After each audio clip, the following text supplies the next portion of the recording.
said a lot about the role of the media in a so-called democracy. I'm wondering how you see the role of our educational system, what it's doing right now, what forces are driving it, and what constraints are on it, and how should it operate? Well, I quoted the Trilateral Commission view of the educational system, namely it's a system of indoctrination of the young. And I think that's correct. It's a system of indoctrination of the young. That was the way the liberal elites regard it, and they're more or less accurate. So the educational system is supposed to train people to be obedient, conformist, not think too much, do what you're told, stay passive, don't cause any crises of democracy, don't raise any questions, and so on. That's basically what the system is about.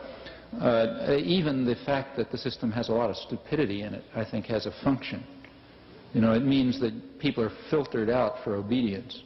If you can guarantee lots of stupidity in the educational system, you know, like stupid assignments and things like that, you know that the only people who will make it through are people like me and like most of you, I guess, who are willing to do it no matter how stupid it is, because we want to go to the next step, you know. So you may know that this assignment is idiotic and the guy up there couldn't think his way out of a paper bag, but you'll do it anyway because that's the way you get to the next class.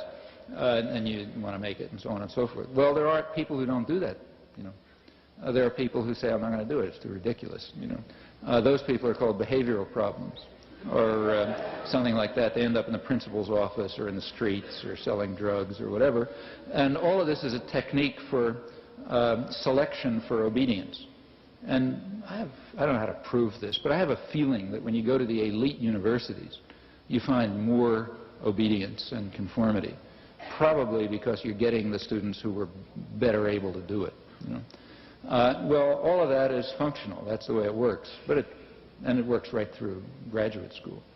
I mean, by the time you get to graduate school, it's already a little more varied because some real contradictions develop in the system.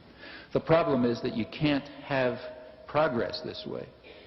You know, now, especially in the sciences and engineering, that's a problem because the corporations need science and engineering. You know, if you don't have innovation, you're really in trouble.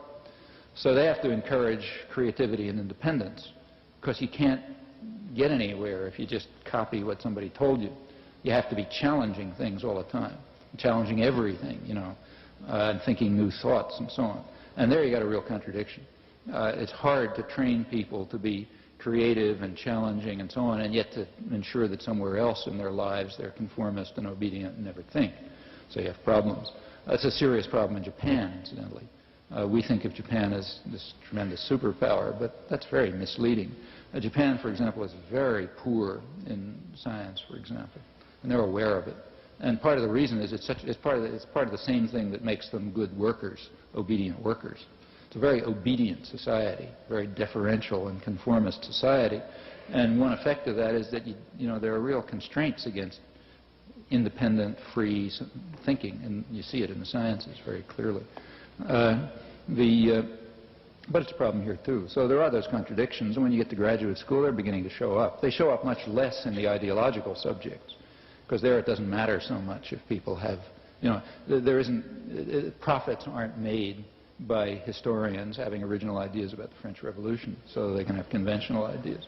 And that means that the pressure to try to support innovation and freedom is much less, and the pressures for conformity, on the other hand, are much greater, because in the ideological subjects it begins to be dangerous if people think the wrong thoughts.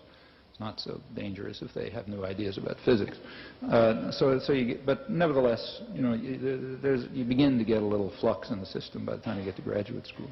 And even at lower levels you find it. I mean, there are teachers who do stimulate thought, and sometimes they get away with it.